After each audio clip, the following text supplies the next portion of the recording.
Okay, here we go. This is the 69 Chevelle that we're building and putting a Art Morrison 8.5 chassis and cage in. The 8.5 refers to how fast you can go in the quarter mile with this style of cage in it. Now we are putting back half in it. We meaning me. And I am using a long travel Nicky Bobby front suspension parts.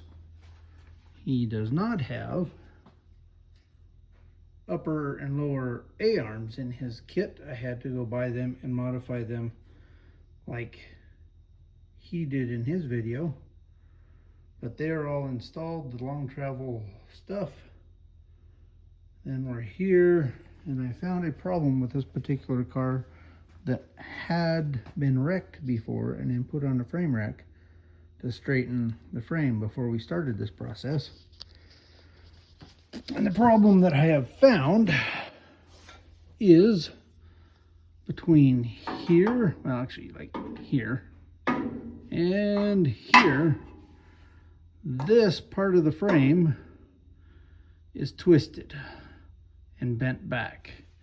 And when I measure the original A-arms, the A-arm that was here, the lower one, between this section and this section, where the A-arm fits into, is narrower than the other factory A-arm. So it has rolled and moved because that side was hit and twisted and bent, and they pulled it up. So this whole section right here twisted back, but this section did not. So when this section twisted back, they pulled it back. It kind of moved, but it did not move these back apart because the A-arm that sits here was squished. So, being that we're going to remove the center of this cross member, and this is after me measuring from one side to the other, and you see all the strings on the jig table and all that stuff. We're removing the center of that cross member. Means I can move this section right here around and manipulate it to fit where it needs to fit for the A-arm to fit correctly. And then we will plate it all in, and it'll be held, but you'll also be able to take the oil pan off the motor, put it back on, and there will be a bar from somewhere in this area that comes down and goes across and back up, a chrome moly 1 5/8" bar to mount the rack and pinion to, which will be in front of the motor because the motor is going to be set back, and it pretty much sits right about where this puts the rack and pinion, right about, pretend it's sitting on top of that, so it's going to end up sitting right there, and the bar will come down and across to mount to. So that bar will stabilize any back and forth movement of the front of the frame. The other part of that is going to be the engine, and the engine plates will do the same. But at this point in time, I will be able to rotate and move this pocket where it needs to be, and then re-weld it back in. Yes, I'm going to have to cut a whole bunch of welds loose, move them where they need to be, put the A-arm in, make the jig go from here to the table, probably move this one, and we're also going to put one from the here to the table to keep everything from moving before I finish cutting all this out. And there'll probably be another one that goes, because I have one here for up and down, but I'm going to need structure this way, so I'll probably put another piece of steel from here to here to just to hold it stable while I'm moving stuff around. and make sure that the frame does not move. And we have all the plates right here, laying here, all cut into position to replate into here and make the frame come across here.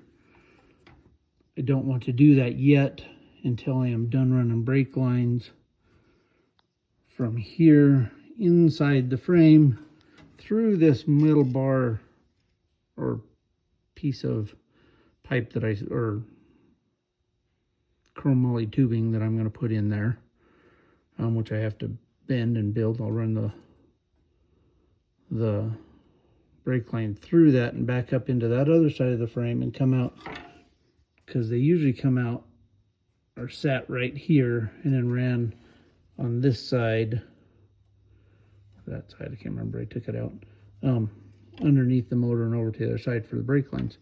We'll run them inside the tube so they won't get hurt, and it'll be a prettier, nice looking thing, and we'll have them come out right here. So it'll be teed and go in and then come out and go to this front wheel, and then this one will go down and across and over to that other front wheel in the same area. And then we'll also have one that comes down here and we'll go in here again, but then down, and I'll make a bulkhead right here for Elise to go to. Come in and go through the frame all the way out and all the way back for the back brakes. And then all of our wheelwood stuff will be mounted off up there. And it'll look really clean and nice. But we will, then after that's all done and we run, then I'm going to run all the battery cables inside the frame also, just to be a cleaner look, to go all the way to the back where the back batteries are going to be on this car. Not on this side though. Battery will be on the other side because it is a Chevrolet, so it's over there. But I also run the fuel lines inside the frame over there, so it just is all clean and comes out where it needs to. As we walk around the front, here's some of the stuff I've already done to be prepared for that. Fuel line is coming out of this. See how it's welded in. The fuel line will come out here. I think now that I have all of this open, I think we've decided we're going to have a return system. So I may just stick another one of these right here now that I know where this is coming down to. And I think right about here somewhere is where the front bar for the cage is going to land. It means these can come up, the fuel lines can come up to somewhere in here and be mounted to the bottom side of the front cage bar that'll go up and back through to the firewall, and mount fuel regulator up here in front of the motor. Then everything will go down and through here, run the fuel lines in it, and then plate it again after the fuel lines are in it, because we are going to be using aluminum fuel lines at least through to the back. And then I'll make mounts for them while I'm in here. Per NHRA rules of only having X amount, whatever that X amount is, I can't tell you right now, of rubber fuel line. And then we'll make mounts all the way back, and then I'll plate the inside of that so it'll look good and be able to hold on to the fuel line and not let it move. Along with we'll probably do this type of a deal on the inside of here, or maybe even right here, for the battery cable to come up and go to the starter, and all the starter wire stuff will come out and go through a connection right here, go in for the start buttons and all the switches and all that stuff. But then it'll all be really clean and really tidy and really nice and right there and away from the headers, and we'll run it in a way that works. Right now what I am doing is the set of A-arms that I purchased for here. This measurement from here to here fits this side perfectly. And this is wide enough for this. But this between here and here is not wide enough. So I need to move this side of this bracket out, which as soon as I cut the frame off, you know, it'll move, and then we'll replate it where it needs to be. So I'll need to do that to this side, and that side we need to move all of it and correct that side. But that's why that piece is right there in the frame, is we'll probably, I wasn't going to, and now I'm going to. So we'll cut that piece of pipe in half and lay it flat and around, but that pipe is there for the rack and pinion to shoot the steering rack or steering column, come off the rack and pinion and go up to the firewall and into the inside of the cab of the car. Now it's just gonna look cleaner and nicer. But yeah, I'll be able to move this around to be able to fit the width of this one, because this is bigger than the factory 1969 A-arm. And I got to do that to the front of that one. But after a whole bunch of measuring and checking, this side and this, these are all the same. These all work. That one over there is back a little bit. The whole thing is kind of twisted. You wouldn't think this whole cross member here would twist, but it did, and things moved. It's amazing on a wreck what twists and what moves. In this particular case, we're making a race car out of it. We get to cut stuff away. If we were fixing it for a restoration job, we'd have to cut it and move it and weld it all back and then smooth it and grind it and make it look like it was never touched, and it'd be structurally sound, plated on the inside, and blah blah blah blah. This, we're just going to remove it and replate stuff and make it look cool. Just like, because it's a race car, I took and went right here, because the Chevelle front frame usually comes down like this and out and comes off of here and comes down, and it's usually about that big, and I put it on a diet, right? This might change also out here to the core support. Right now it's just kind of sitting there with some stuff built up, some spacers built up to be as thick as the original spacers, so the core support will sit where it needs to while I'm mocking stuff up. But we might change that into a piece of chrome moly tubing to make it look cooler and lighter and easier to deal with. It's just nicer to have stuff out of the way when you're building a race car. And then also when this bar comes down and goes across to over there, right, for mounting the rack and pinion on, these little bad boys will be welded in such a way into here, maybe through a little hole here or something, and welded around and up to here, to where you can reach from out here really quick with a tie down and grab it, and basically like this. Basically it'll look better than that, but basically we'll hook onto it and use it as a tie down or a toe point. So a tie point for the inside the trailer makes it easier to tie the car down, and a toe point so some dude at the end of the racetrack, been there, done this before, doesn't hook onto your frame or your core support or your front steering arms and just drag you off the racetrack or drag you wherever because you have a fuel filter or a fuel problem and kills the motor, or the motor dies, or whatever happens when you're racing, and they end up screwing up your front suspension because they just hook into wherever. We'll give them a good place to grab a hold of and a good place to tie down to, so we're not hooking weird places and running a tie down strap over top of fuel lines and stuff like that, and you get to the racetrack and they're screwed up. I'm doing all that because this customer is very smart on that. But again, I just said it, it's a customer car, it's not mine. So I'm building it to where things are easy for them to go and hook onto and use.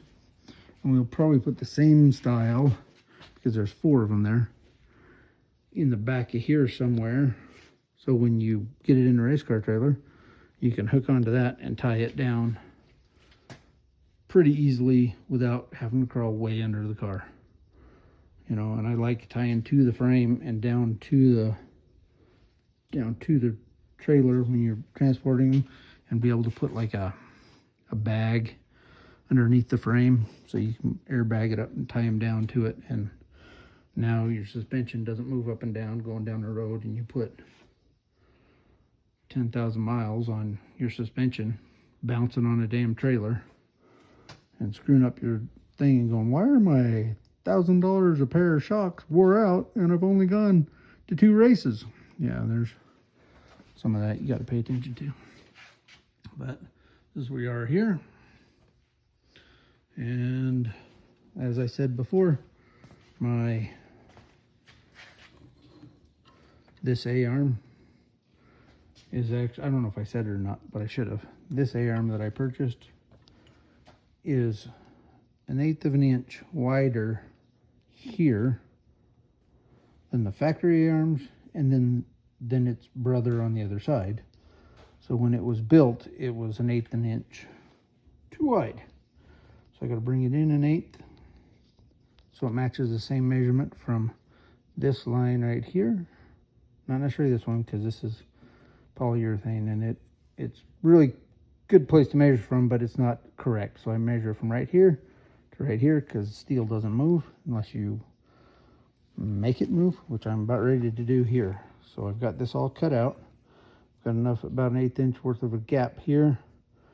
I want to put this and crush it, and then tack that together, and then weld it all up and make sure that it all stays. And when I crush this together, I will probably use, just be really simple, I'm going to put a piece of all thread all the way through here, because I have a big piece that fits that, and then I will crush it. But I'll probably take and put right here a little bit of warmth, unless I can crush it and move it with the all thread. I'm using the all thread here because that keeps everything parallel and lined up, and it'll just crush it and then hold it where it needs to be, and then we can tack it and weld it. But if it won't move, then I will heat right this area, which will burn this powder coat off, but obviously I got to repaint all this anyways.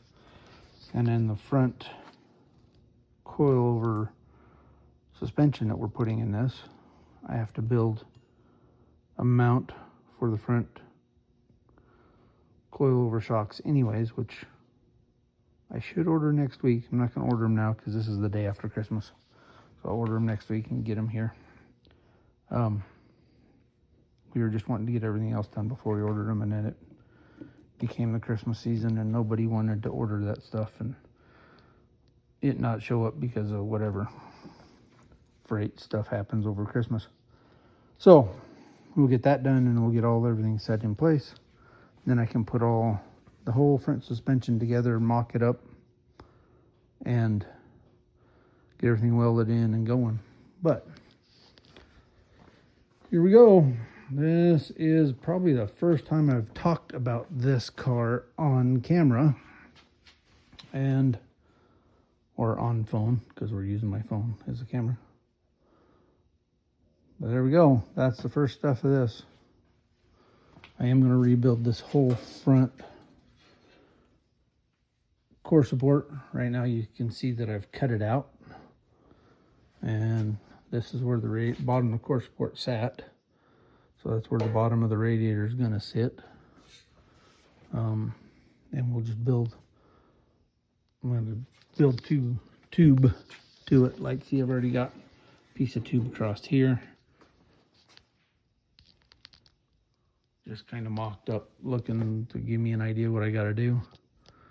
And then I think I don't want to have to reinvent all this stuff for the headlights. So I'll probably just come right across the bottom right here and lose all of this once we build the rest of the core support. And we'll run a tube straight down from here to the piece of plate that goes across there, and build a nice mount for this to grab the hold of that, just like all the stuff did from the factory, just a lot lighter. So we'll probably keep this part of the core support and trim a whole bunch of holes in it and stuff, but just enough to hold the headlights where they have to go, so I don't have to reinvent the whole wheel. And then once all the core support's built and done, that's the other part about making that core support go from there all the way to the bottom there, sitting on here, because then I can cut this off and we can lop this off, and I can build whatever I got to come up and look really cool. Bent piece of chromoly tube, maybe two of them, maybe one, I don't know, just to grab a hold of a nice piece across here, and have it bolt on like better than all of this factory stuff, but not necessarily better, but prettier, right? Because this lasted from 1969 till now. I think they did a pretty phenomenal job for a car that ran on the street, but we are not doing that anymore. We're making a dedicated go fast, so that means it's losing some weight. Like all of this will go away because there's no point in having any of that in a race car.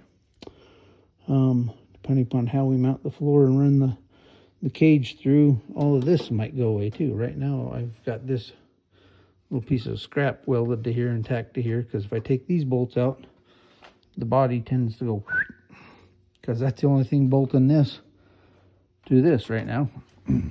It's got the bolt in there now, but if I take that bolt out, then I can wheel this whole thing. This whole thing ends up on dollies, and I wheel it over to the hoist over there, and I pick the body up off the chassis, which I will be doing to finish off the chassis before I start putting the cage in it, because once the cage is in it, the body can't come off, unless I have this really wild idea that I'm going to take the floor out of this, because I'm moving the firewall back anyways.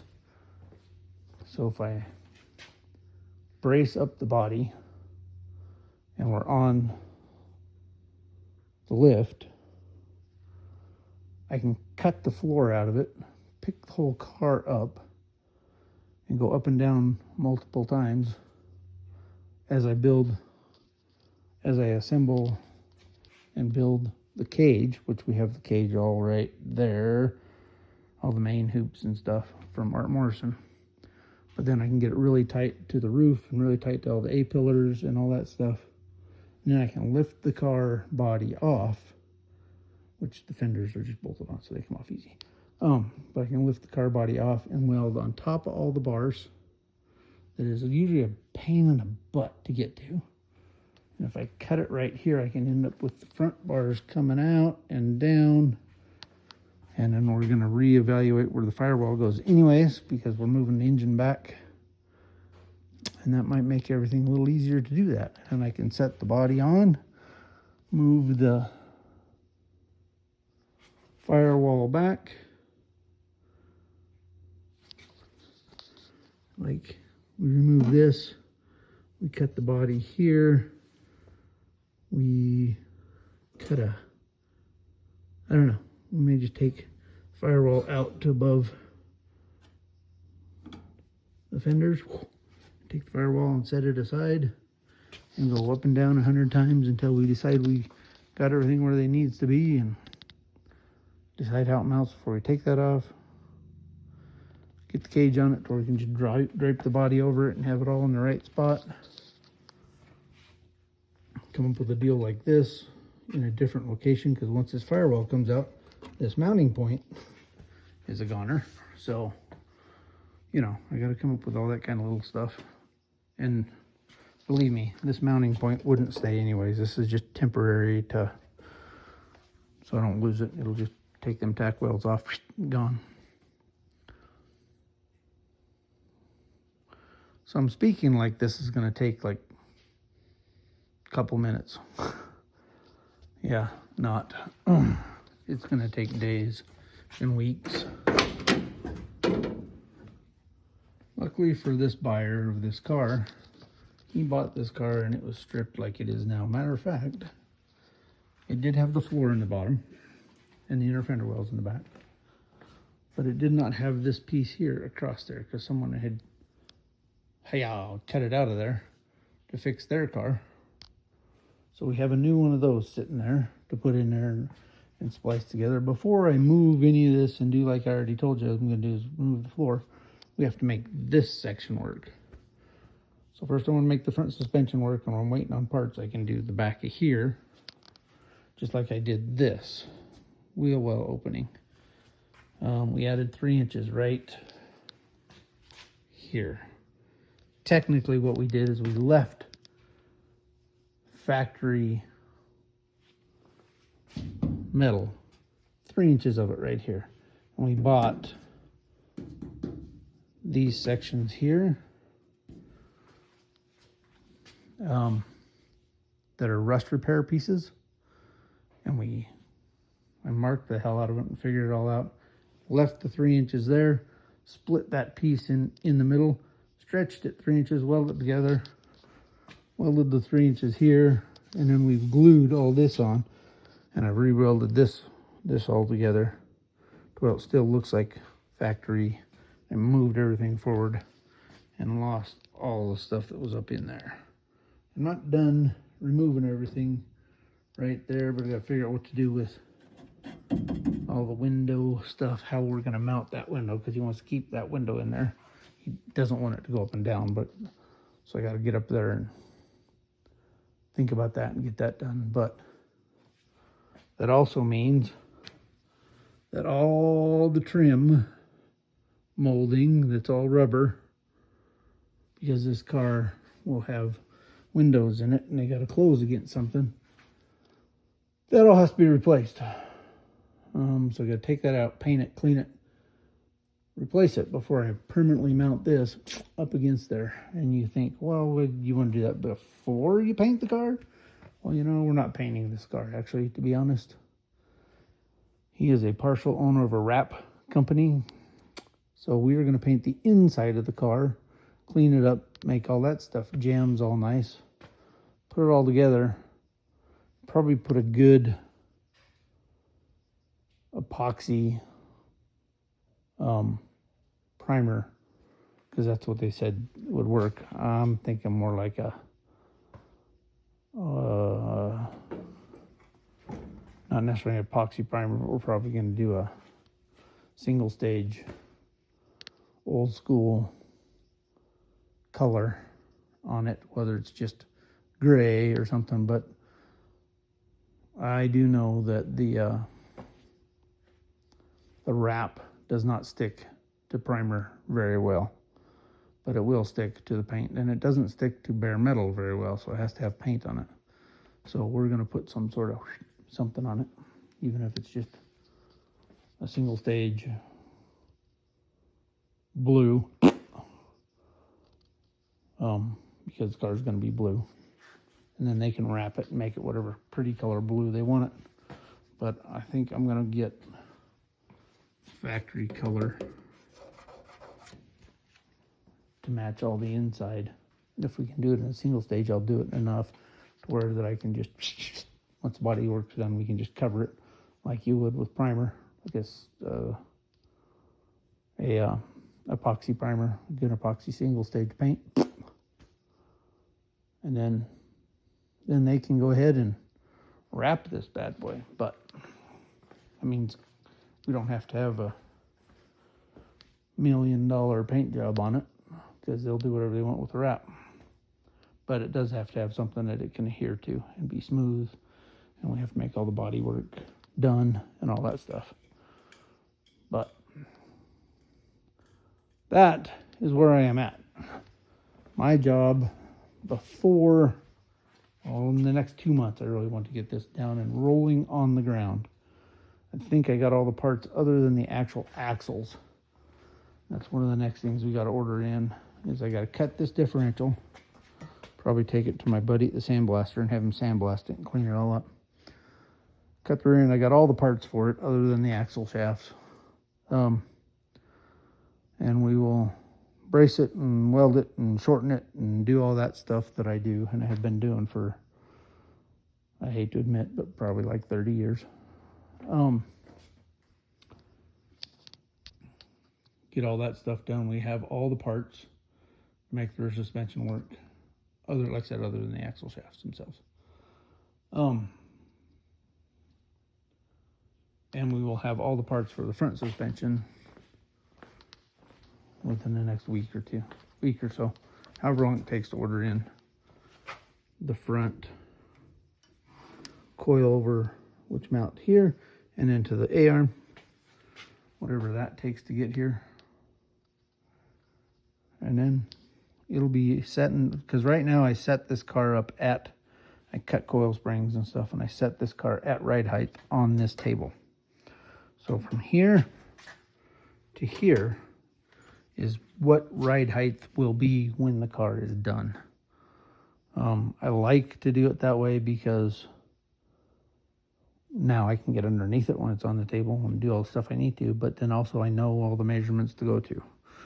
You know, I don't have to guess. I can set all of this kind of stuff up and get it all set where it needs to, tighten up all the coil springs, make them all work. Make all the measurements, so when I put it on the ground I can squeeze the springs to where they need to be with the weight of the car on it and blah blah blah blah blah. But and being welded to the table, it is parallel to the table this way and this way, and it is centered on that string. The string is there for my eyeball reference. I got it all marked on the table in different places so I could actually look at it, but the string there just gives me a, oh, okay, that's where it's at. That's way when it's all done, it'll be flat and square and easy.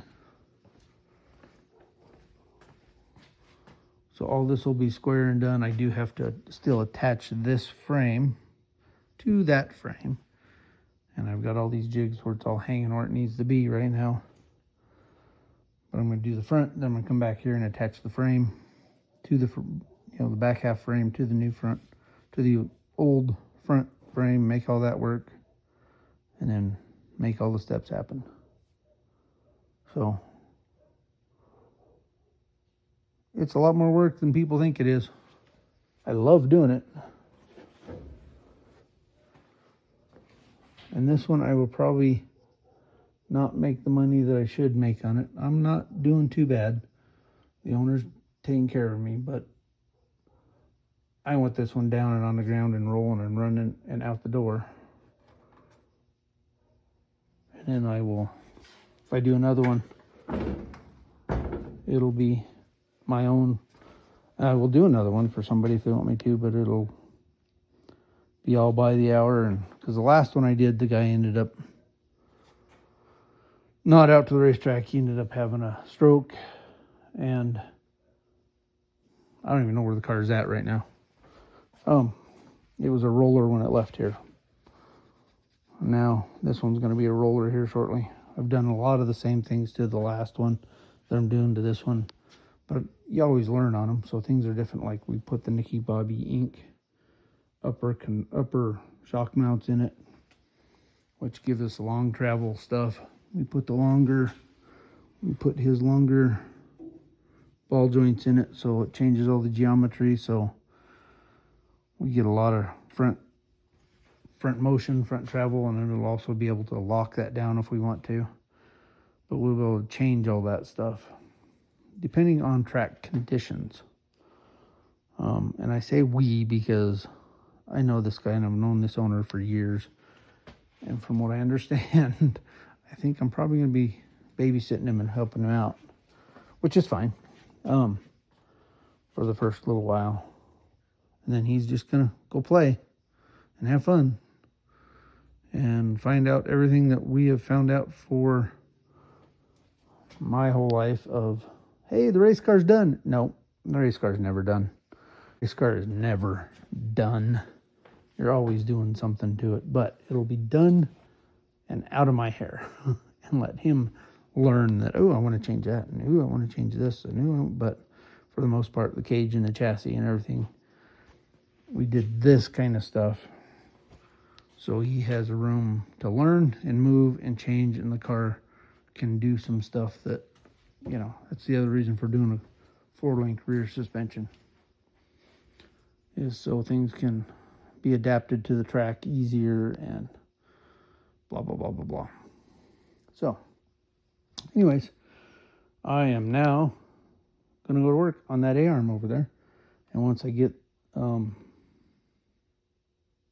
the thread in it and all jigged up, I'll make another video, show you how I did that. And then I'll weld it together and show you what it looks like when it's done welded.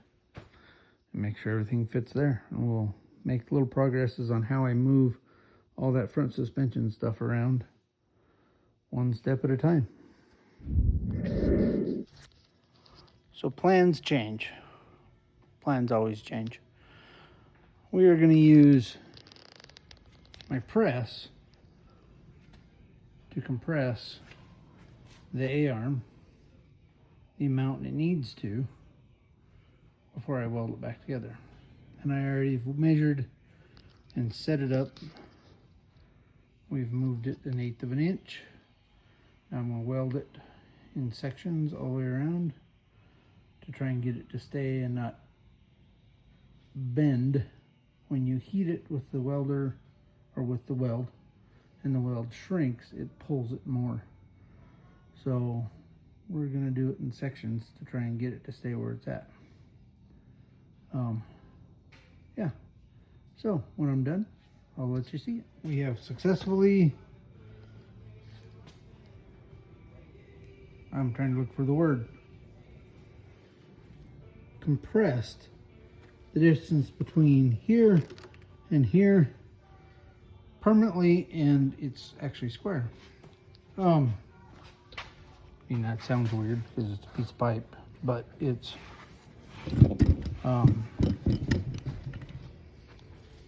these surfaces are still parallel to each other in all their forms that they need to be. And I forgot that I was going to make a video of this, so I already started prepping this to be able to put some primer on it and get rid of whatever powder coat that boiled off of here when I heated it up to weld it. So otherwise I would have showed you my welds, which you can still see, but now there's grinding marks all over them. And usually us welders like to show you how pretty our welds look before we make them disappear.